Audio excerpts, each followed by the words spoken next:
The narrative is a powerful tale of redemption, set in the unforgiving desert town of Las Piedras, where solitude and judgment reign supreme. The story pivots on Thomas Hale, a solitary rancher, and Eliza, the supposedly deaf and unseeing girl he purchases for a mere $2, who ultimately proves to be the only one who truly sees. Eliza's strength lies in her uncompromising honesty and defiance.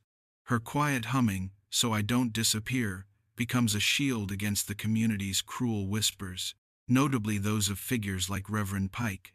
The physical and emotional climax arrives with a devastating dust storm, which serves as a crucible, forcing Thomas to break his isolation as he helps Eliza deliver their daughter, Hope. This act of creation amidst destruction leads to the ultimate miracle, the return of water to the long dry well, a clear symbol of rebirth and divine mercy that silences the town's skepticism and cements the family's future. The story asserts that true survival transcends mere endurance. It is found in the courage to speak truth, embrace connection, and forge a new life even on the most barren ground. This journey from isolation to miraculous family is one you don't want to miss. Hit the subscribe button and ring the notification bell now to catch the full, detailed analysis. Let's dive in. Part 1: The Bargain at the Riverbank. The desert had a way of telling time without clocks. It was in the way the sun rose slow and mean, pulling itself over the horizon like an old man heaving out of bed. It was in the way shadows stretched across the sand, then vanished under the noon blaze, as if the world had no use for softness. And it was in the way men learned to drink before thirst announced itself, because in Las Piedras, thirst was always coming. Thomas Hale had long grown used to that rhythm. He worked his ranch in silence, the kind of silence that comes after a man has already spoken all the words that mattered and found them unanswered. His cattle were lean, his fences stubborn, his days stitched together with the same thread of labor. Nobody expected much from him, and he asked for nothing in return. It suited him. Solitude had become less a choice than a fact of geography. On a dusty morning when the wind carried the smell of mesquite and smoke, Thomas rode into town with a mind only for salt and nails. He tied his mare outside the Cross-Eyed Coyote saloon, intending no more than to get his supplies and leave before gossip latched onto him. But the crowd at the riverbank pulled his gaze away from his errands. Men stood with their arms folded, women leaned forward, whispering, and children clung to skirts as if watching some rough carnival. At the center of it stood a man Thomas knew too well, Earl Macready, a drunk who wore his debts heavier than his boots. Earl swayed on his feet, face red with whiskey, shouting over the clamor, and beside him, standing still as a fence post, was a girl no more than 16. A sack covered her head, tied at the neck with a frayed rope. Her dress was plain, her shoulders narrow, but there was something in the way she stood unflinching, unbent, that made Thomas's stomach knot. "Who'll give me $2? Earl barked, waving one hand toward the girl as if she were a mule he was tired of beating. "She don't hear, she don't speak. Worth less than a mule, but she eats like one. $2 to take her off my hands." Laughter rippled through the crowd, cruel and cheap. Some men tossed coins between their palms, not to bid but to enjoy the weight of another man's desperation. Others shook their heads, muttering about sin and shame but doing nothing to stop it. Thomas felt the old anger stir, the kind that had no outlet in fence mending or cattle driving. He hadn't planned to buy anything more than nails, but his boots carried him closer. Earl spotted him, and a grin cracked his face. "Hale," he slurred, "you always were a man who liked his peace. How about buying yourself some? $2 and she's yours. Won't talk your ear off, that's for damn sure." The crowd snickered. Thomas kept his face blank, though his jaw worked. "What's her name?" he asked. Earl shrugged. "Hell if I care. Girl don't hear it anyway." He tugged the sack, yanking it off with a flourish. The girl's hair fell loose around her shoulders, dark and tangled from neglect. Her eyes, pale and clouded, stared straight ahead without focus. But Thomas saw something there, not emptiness, not vacancy, but attention, as if she were listening in some other way the rest of them couldn't fathom. $2! Earl shouted again. Or she'll starve with me, and that's the Lord's truth. Someone laughed. Another muttered, good riddance. And Thomas heard his own voice before he meant to speak it. I'll take her. The crowd hushed. Earl blinked, surprised, then spread his hands. Well now, didn't think the desert had left you with charity. Pay up. Thomas counted out $2 silver, each coin hard-earned. They clinked into Earl's palm, and the man staggered back, grinning as if he'd pulled off a grand bargain. The girl didn't move. She didn't even flinch when Thomas placed a hand on her shoulder. He expected hesitation, maybe fear, but she stepped beside him without a word, as though she had already known the outcome. The crowd began to buzz again, whispers spilling like sand through fingers. Hale's lost his wits, someone said. Buying a deaf girl? She'll bring him nothing but trouble. Thomas ignored them. He led her toward the wagon, her steps light but steady. The sack lay abandoned in the dust, forgotten by everyone except Thomas, who thought it looked more like a shroud than a sack. The road home stretched long under the Sunday dust, rose behind the wagon wheels, and the mare's ears twitched at flies. Thomas kept his eyes on the horizon, but his thoughts circled the girl beside him. She sat straight-backed, hands folded in her lap, gaze turned toward the fields as if she could see something beyond them. You understand me? He asked finally. No answer. You got a name? She turned her head slightly, her eyes unfocused but strangely direct, like she was catching the shape of his words without the sound. Eliza, she said softly. Thomas nearly dropped the reins. Her voice was low, rough from disuse, but clear enough. You speak. A faint smile touched her lips. Sometimes. He frowned. Earl had called her deaf. Maybe she was. Maybe she wasn't. Thomas studied her, suspicion and wonder tangling together. Why'd he say you can't hear? She looked down at her hands, fingers twisting together. Because it's easier for him if I don't. Thomas let that sit. The desert had taught him not every truth needed answering right away. They rode the rest of the way in silence. At the ranch, the house waited like an old dog, loyal, worn, and smelling of dust. Thomas helped her down from the wagon. She walked across the yard with steps too careful to be blind wandering. Inside, the air smelled of wood smoke and dry earth. This ain't much, Thomas said, but it's what I have. Not has reveated by the way on is to sile. Eliza touched the edge of the table, the rough grain catching her fingertips. She moved her hand across the surface, as though mapping it. Then she turned toward him, pale eyes searching. It's more than I had. Thomas felt something shift, like the desert wind changing direction. He cleared his throat. You can stay. Work if you're able. Eat what there is. That's the bargain. She nodded once. I keep bargains. That night, Thomas lay awake listening to the quiet. Outside, coyotes barked at the moon, and the wind rattled loose shingles. But beneath it all was another sound, the soft hum of a tune, low and fragile. Eliza was in the next room, humming into the dark, a melody that didn't belong to silence. Thomas closed his eyes, and for the first time in years, the night didn't feel so empty. Days passed, and Eliza learned the ranch by touch and sound. She swept floors, fetched water, and fed chickens, moving with a precision that unsettled Thomas. She was supposed to be deaf, yet she turned her head when the kettle whistled, paused when a door creaked, smiled faintly at the lowing of cattle in the yard. One evening, Thomas came in from the field, boots heavy with dust. Eliza was by the stove, stirring a pot. He dropped his gloves on the table, and she said, without turning, "You're late." He froze. "How'd you know?" "The dust," she answered simply. "I heard it on the wind before you reached the door." Thomas stared at her. She didn't see him, not the way others did, But she noticed him more than most. A girl sold for silence, yet she lived by listening to what no one else bothered to hear. He didn't press further.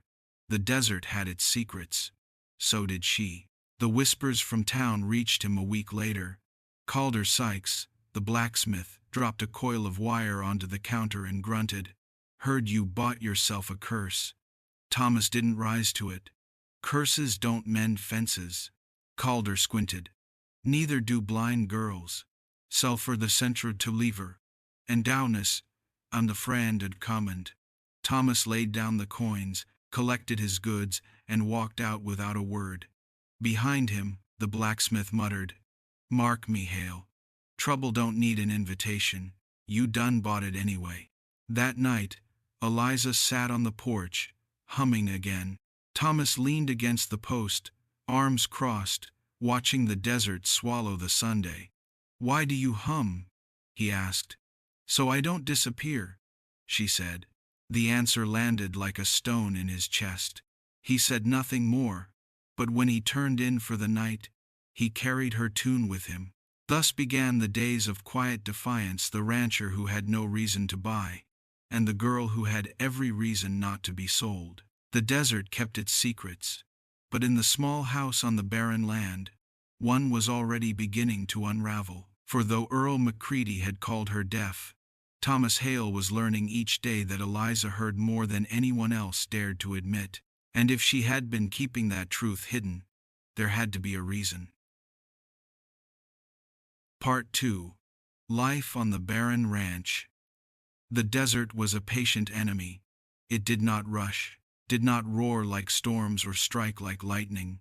It eroded slowly, carving its judgment into land and men until both carried scars too deep to name. Thomas Hale had lived under that judgment long enough to know it was never satisfied. Fences rotted, wells ran dry, cattle withered to bone, and the only constant was the grit of sand in his teeth. Now there was another constant, Eliza. In the first days after bringing her from the riverbank, Thomas thought she would fold into the house like smoke, faint and unobtrusive. But she did not. She moved through rooms with quiet certainty, mapping every surface with her hands, every corner with her steps. By the end of the first week, she knew where the floor creaked and which chair tilted if leaned on too far. She never stumbled, never hesitated, as though she had drawn the ranch into her mind and carried it there with more accuracy than Thomas himself. She rose before dawn, sometimes humming, sometimes silent. She gathered eggs, fetched water, and swept floors until they looked less like dust and more like wood. The chickens grew used to her touch.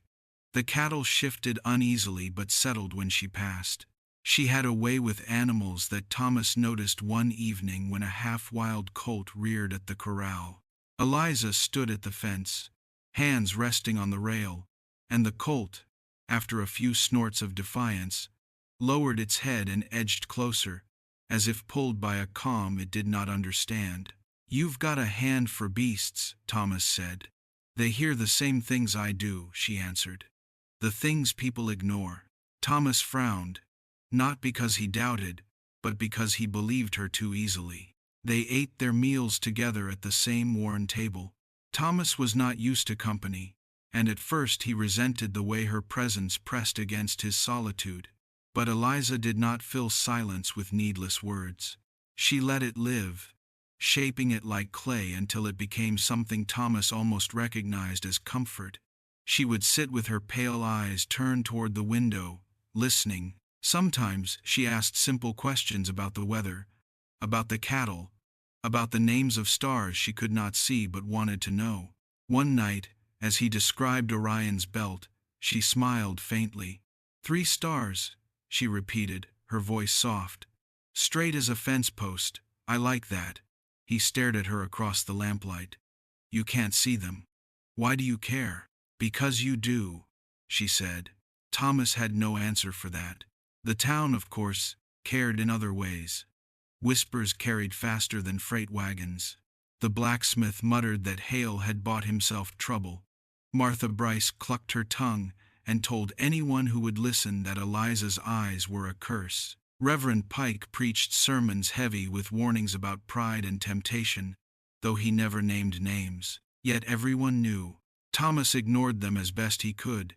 He made fewer trips to town, sending coin with passing teamsters for supplies when possible.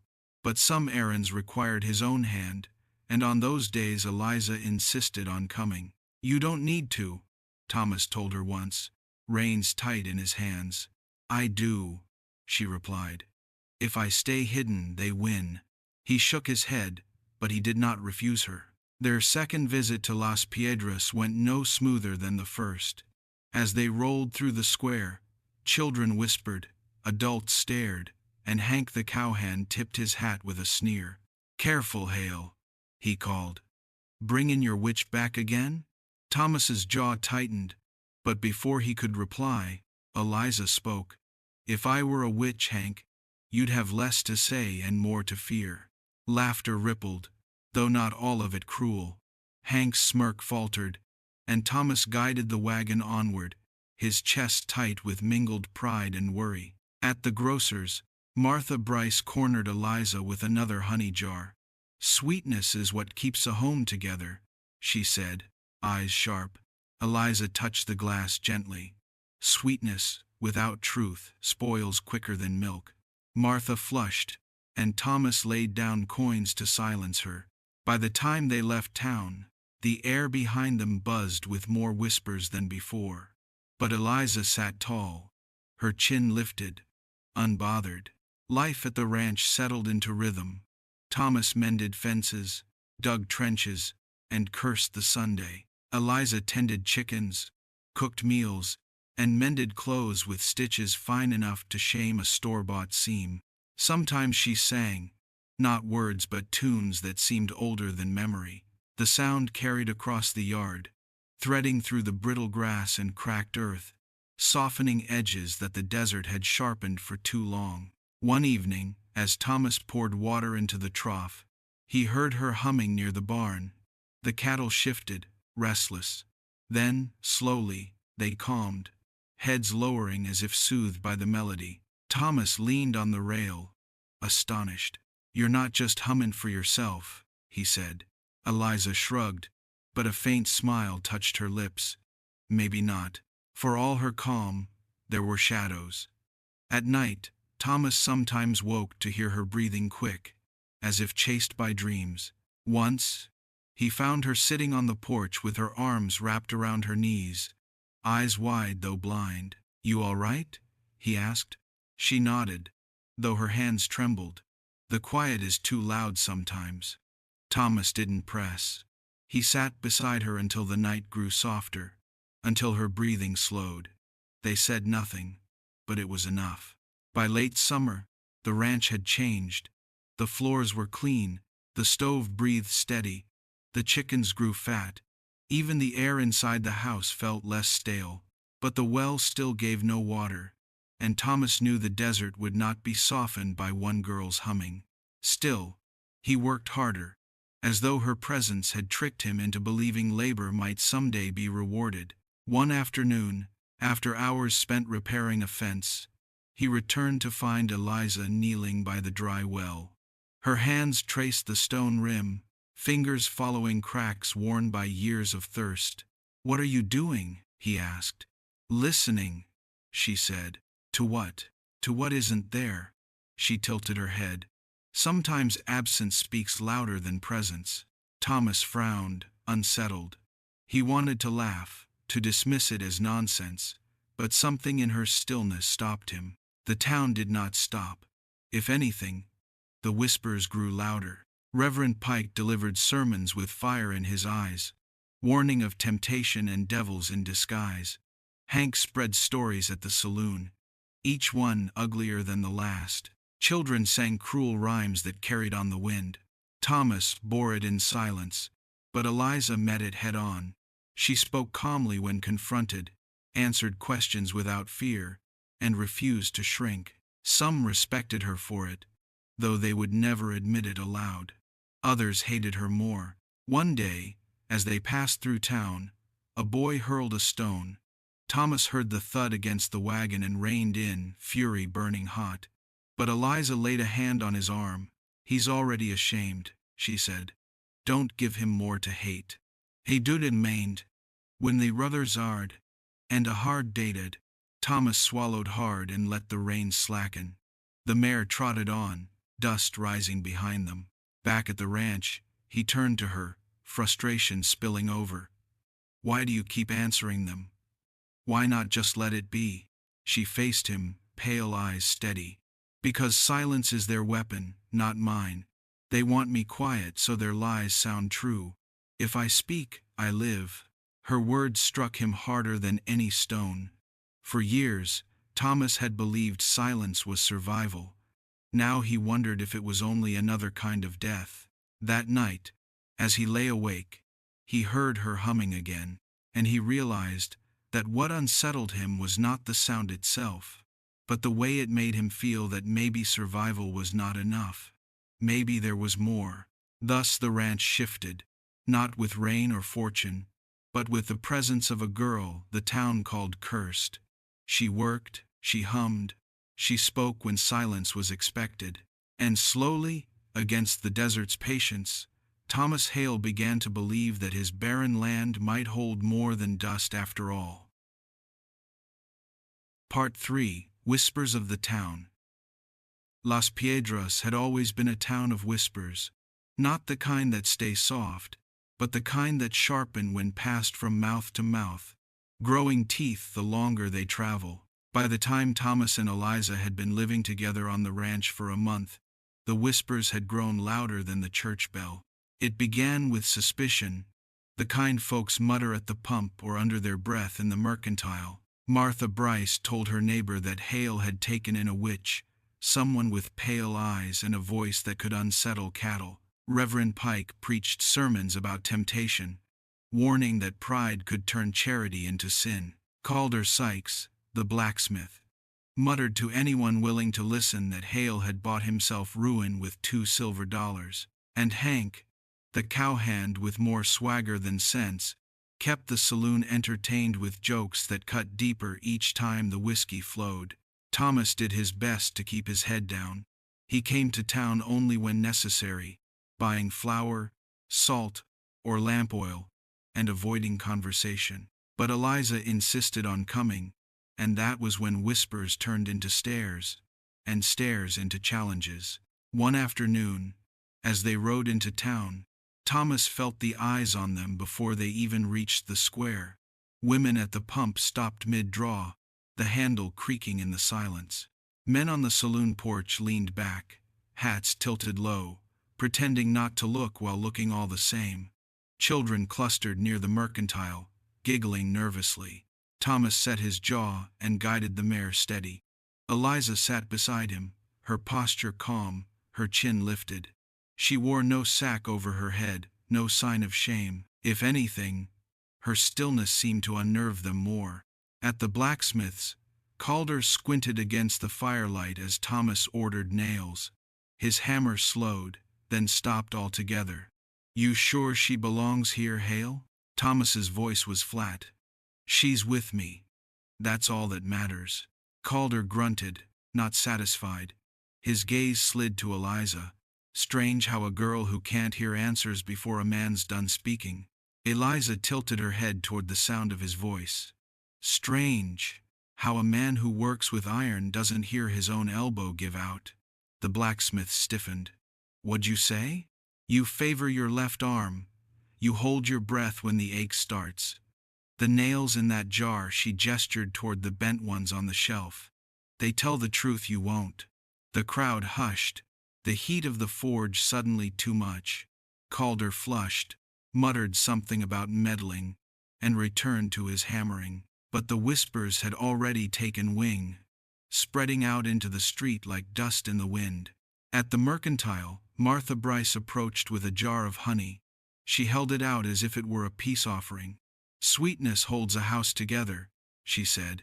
Eliza touched the jar, fingers tracing the glass.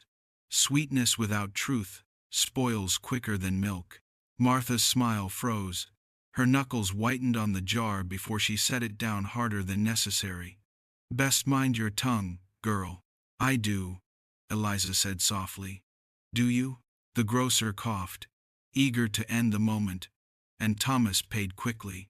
But as they stepped back into the sunlight, the town seemed to close in. On the saloon porch, Hank lounged with his boots propped high, a smirk spreading across his face.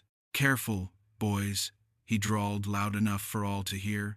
"Don't look too long into those ghost eyes, or she'll steal your luck." Laughter rippled, mean and restless. Thomas reached for the reins, intent on leaving, but Eliza spoke before he could. "Luck isn't stolen," she said calmly. "It's wasted." The laughter faltered. Hank rose, swaggering forward, the smirk hardening. "You think you're clever?" "I think you're afraid," Eliza replied, her voice steady. "Afraid that if I can live without sight, then you've no excuse for living without courage." The words cut deeper than any blade. Silence fell heavy. Hank's jaw worked, but no sound came. Finally, he spat into the dust and turned away, muttering. Thomas guided Eliza back to the wagon, his chest tight with pride and fear. The town stairs followed them, until the mare carried them beyond the square. That night, Thomas confronted her as they sat by the lamplight. "You shouldn't provoke them." "I don't provoke," she answered. "I answer. They'll twist your words, make them worse." "They already do," she said simply. Then she placed a hand over her belly, where the faintest stir of life had begun. "This child will hear everything. I will not let her grow up in whispers." Thomas stared at her, struck by the certainty in her voice. He had lived half his life, believing silence was strength. But watching Eliza, he began to wonder if silence was only another kind of death. The next week proved her right. When they returned to town, a crowd had gathered at the church steps. Reverend Pike stood tall, Bible in hand, his voice booming across the square. "Beware false prophets. Beware the devil's disguise. For even blindness can be a mask, and silence can hide a serpent's tongue." The townsfolk murmured, their eyes sliding toward Thomas and Eliza as they approached. Pike pointed, his face flushed. "There. You see how pride walks in with its head high? You see how temptation wears humility like a cloak? There other in flive in the crust, and descended inside." Thomas stopped cold, his hand tightening on the reins.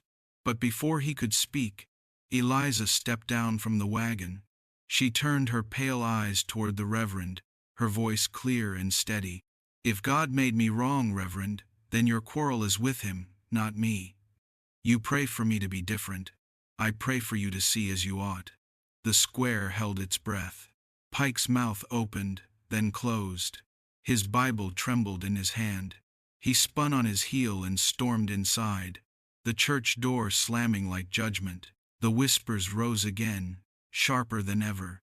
Some called her brave, others cursed under their breath. But the crowd parted as Thomas and Eliza returned to the wagon, no one daring to stand in their way. Back at the ranch, Thomas sat on the porch long after sunset, his thoughts heavy. Eliza joined him, humming softly, the same tune she always carried. "Why do you hum?" he asked again. "So I don't disappear," she answered. He looked at her.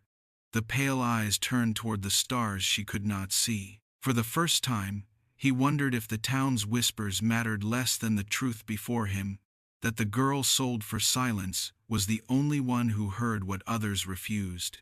And though Las Piedras had made its judgment, Thomas knew one thing with certainty: they would endure it, not by hiding, not by apologizing, but by standing. Part 4.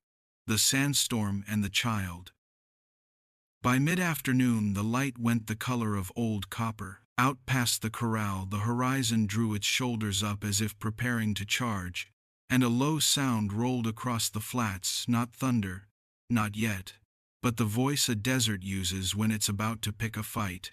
Maria stood on the porch, with one hand in the small of her back, and the other braced to the doorframe. feeling the baby shift like a boat in shallow water. Thomas moved quick and spare, the way a man does when he's already made up his mind. He hauled damp burlap from the wash barrel and hammered it over window cracks, wedged cloth beneath the door, latched the barn, checked the cellar latch twice. The dun horse skirted the fence, eyes white, blowing a question that had only one answer. Hold. Sand with claws, Thomas said when he came back inside, breath thin. We ride it out below ground. His gaze flicked to her belly, then to her face. You steady? As steady as a woman carrying a storm, she said. She meant the sky, and she meant the child, and he knew it. The first gust struck like a thrown fist. The house leaned and creaked and then gritted its teeth. Dust threaded the room through seams too small to see. The lamps burned mean and low. Thomas crossed the floor in 3 strides, took her elbow, and eased her toward the trap door near the stove. Cellar, he said. I can walk, she answered, and did, though her breath shortened and her jaw set hard enough to hurt. The trap lifted with a groan, the cool breath of earth rising to meet the hot breath of wind. Thomas set the lantern down the steps first, then one palm to the beam, the other open for her balance. They went below as the second gust hit. Stronger, meaner. Sand needled the shutters and made a swarm's thin whine around the eaves.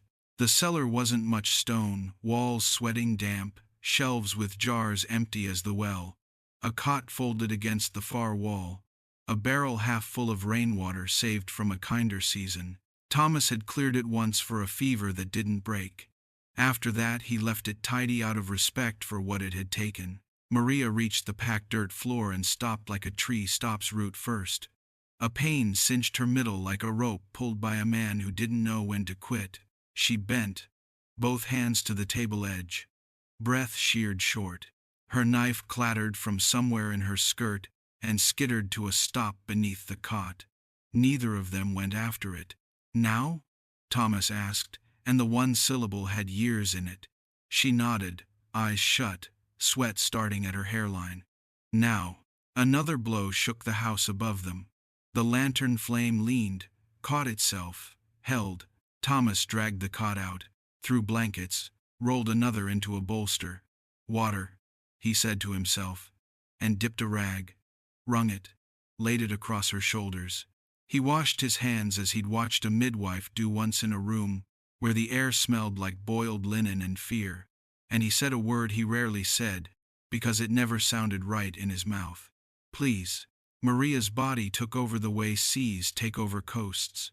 The storm outside made a racket of nails and dust and rage, but the storm inside her was quieter and more terrible, a rhythm older than men and their judgments. She wrote it with her teeth, with her hands fisted in wool, with the low sound a woman makes when the world asks more than it has any right to ask. Between the waves she remembered other rooms, a feed store with cracked windows, a father's hand closing around her wrist like a shackle, the saloon's stale air, the rawhide whispering as it fell, the way Thomas had stood as if danger could not find purchase on him if he refused it a grip. She remembered the well's stone lip cool beneath her fingers. You hear me? She had told the dark. I ain't asking, I'm telling. She said it again now, because bargains made with the ground are the only ones that hold.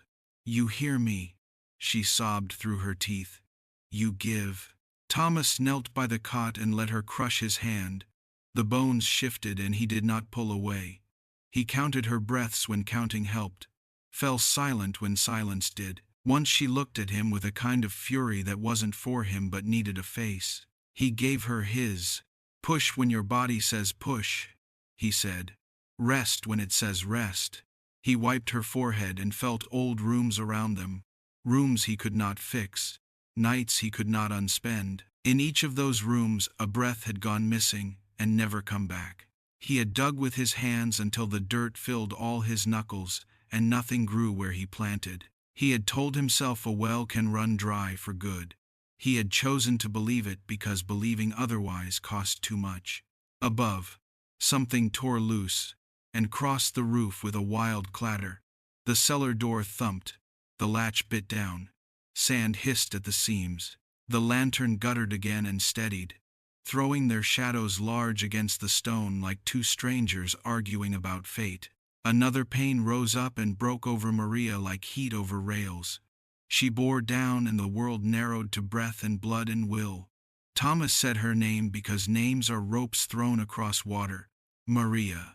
She shook her head, gave a rough sound that was not consent and not refusal but endurance. He said it again, steadier. Maria. You're here. Stay with me. I am, she said. And she was. The contraction let her loose just long enough for a memory to walk in Martha Bryce on the porch. Jaw set, warning laid like a plank. Don't let that well decide who you are. Women don't have time. Maria laughed a broken edge of a laugh, part pain, part promise. I'm deciding, she whispered. Right now.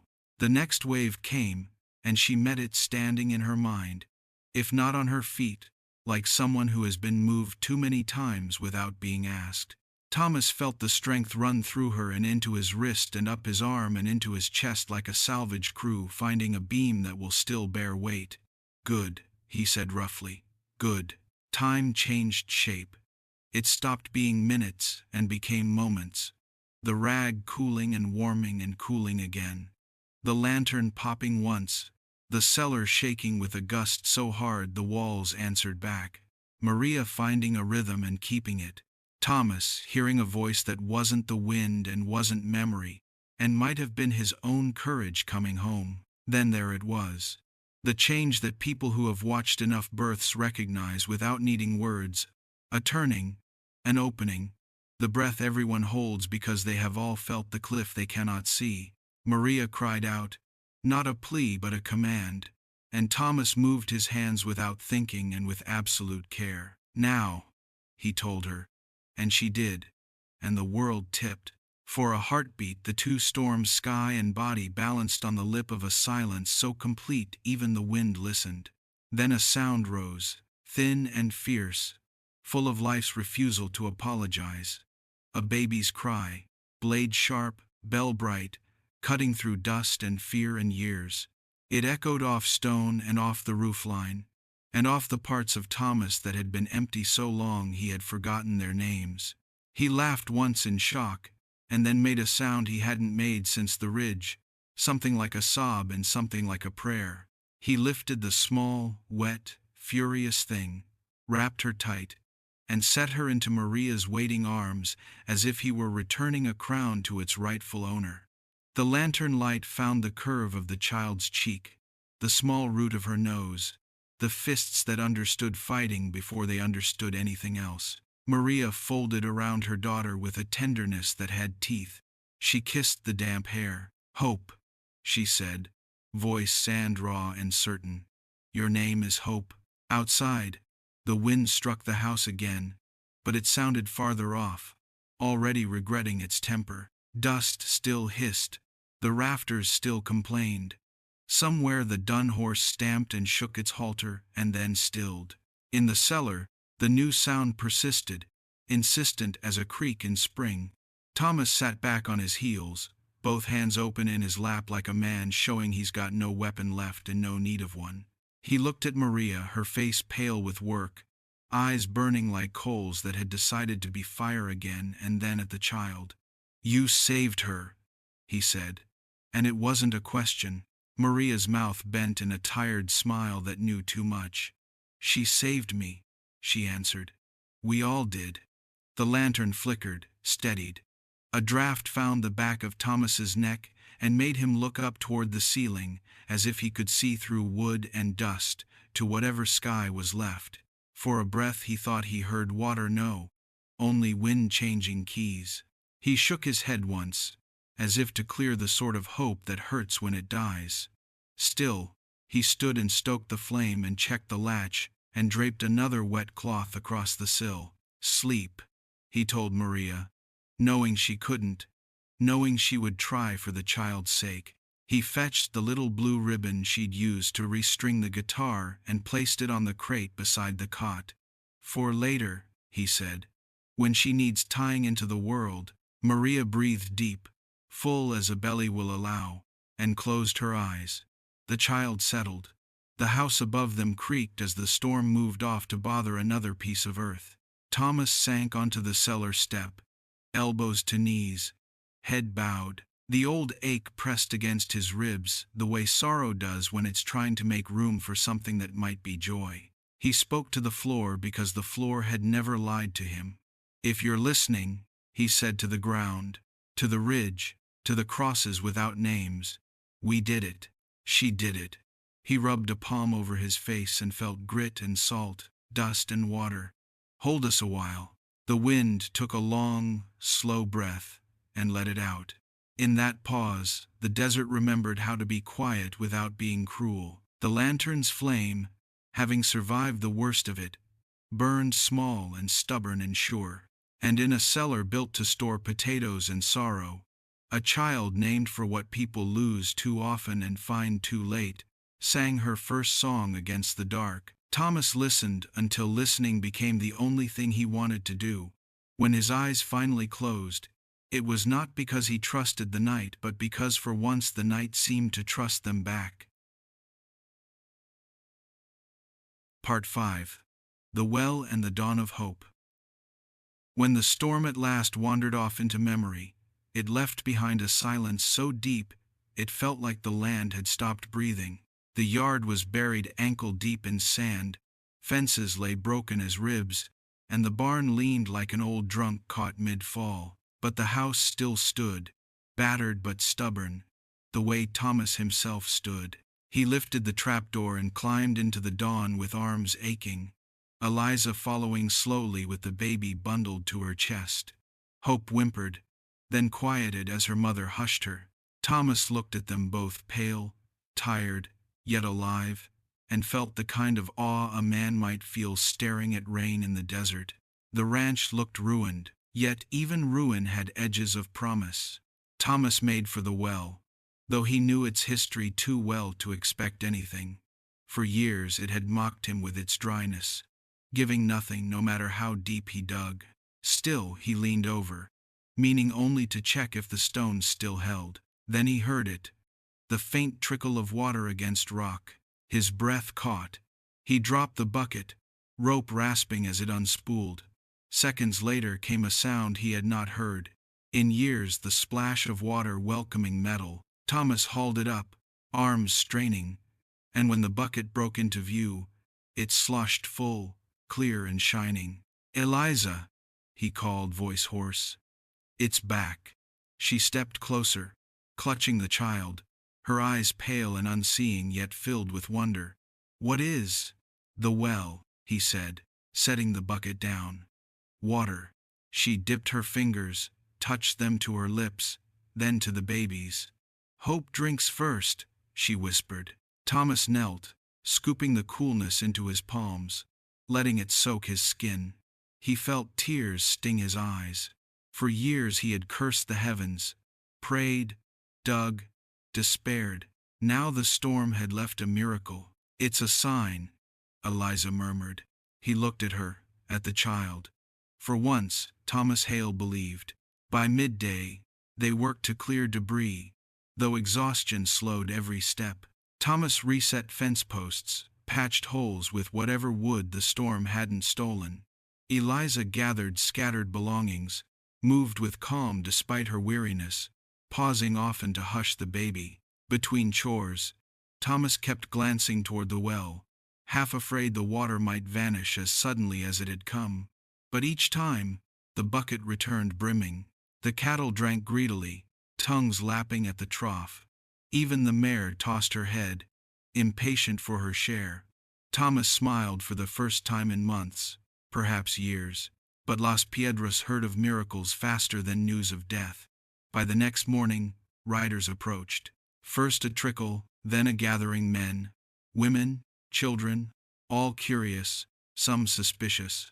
The blacksmith, Calder Sykes, squinted at the water as if expecting it to vanish under his stare. Martha Bryce clutched her shawl, eyes darting between Eliza and the baby.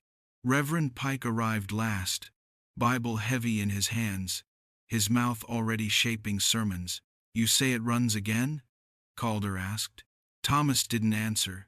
He lowered the bucket, hauled it up, and poured into the trough. Water spilled over the sides, undeniable. The cattle pressed forward, drinking eagerly. Whispers rippled through the crowd. Storm don't bring water, someone muttered. It takes it. Eliza spoke, her voice steady. Some storms break more than fences. Some storms break curses. The words cut the air like a blade. Some faces softened, others hardened. Reverend Pike cleared his throat, stepping forward. Be wary, he intoned. Satan offers gifts too. Water that comes unearned may be poisoned. Eliza faced him, her pale eyes unblinking. Then let it poison me first, she said. She dipped her hand into the bucket and drank. Her throat worked. Her lips glistened. She smiled faintly. It tastes like mercy. The crowd shifted uneasily. Pike flushed, retreating a step. Martha Bryce muttered a prayer, but her gaze lingered on the baby, and for a moment her face softened. One by one, the townsfolk turned their horses and rode back, leaving behind only whispers that hung in the air like dust. That evening, Thomas and Eliza sat by the well. The baby slept in her arms, small breaths fluttering. Stars stretched wide overhead, mirrored faintly in the water below. This place was dead, Thomas said quietly. Now it breathes. Eliza turned her face toward him. It breathes because we stayed. Because we believed long enough not to run. Thomas studied her, marveling. For years he had been content to survive, to endure without expectation. But now, for the first time, he felt the stirrings of something larger than survival, something like belonging. Hope stirred in her sleep, and Eliza pressed her lips to the child's forehead. She came through the storm, she murmured. That means she is strong enough for this land. Thomas laid a hand gently over both of them. No, he said. It means this land is strong enough for her.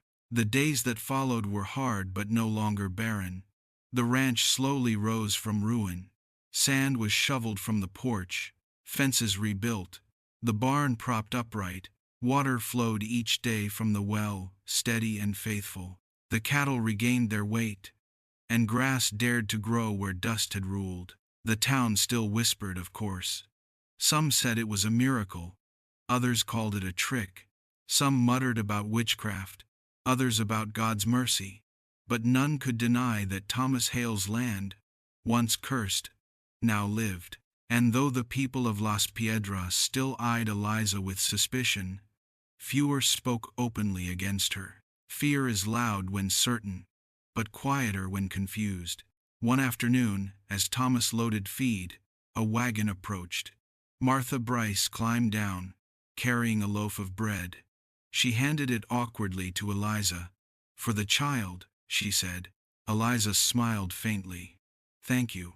Martha hesitated, then added, She has your strength. Eliza touched Hope's cheek. She has her own.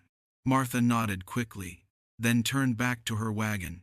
It was not friendship, not yet, but it was something. Seasons shifted. The desert, though never kind, learned to tolerate. Rain came once, rare and brief, soaking the ground enough for wildflowers to dare bloom. Thomas stood with Eliza on the porch, Hope in his arms, watching color spill across land that had known only dust. For the first time, he allowed himself to believe that tomorrow might hold more than survival. At night, Eliza still hummed, though now it was joined by the soft cries of a child and the rare sound of Thomas's laughter. The ranch was no longer silent. It carried voices again, voices the desert could not swallow. And though the whispers of Las Piedras would never fully cease, Thomas no longer cared. He had water, he had a family, and he had a reason to stand. The desert would test them again, of that he was certain. But whatever came, they would endure it together. As the sun rose one morning, casting gold across the well and the fields beyond, Thomas held Hope in his arms while Eliza leaned against him. The baby stirred, opened her eyes, and let out a cry that carried across the yard. It was a small sound, yet it filled the air with more power than the storm that had nearly destroyed them, for it was not the cry of fear, but of life. And in that moment, Thomas knew, the land was no longer barren, the well had returned, and so had hope. If this story of Thomas, Eliza, and the miraculous return of the well left a mark upon your heart, then you know you belong here. In the wild and unyielding heart of the desert, nothing comes easy, least of all, hope and a true sense of belonging. Yet every hardship, every scar earned in the dust storm, tells of a powerful love worth keeping and a fierce truth worth standing for. Subscribe and ride with me again into the next story carried by the relentless wind, the miracle of water, and the enduring sound of life defying silence.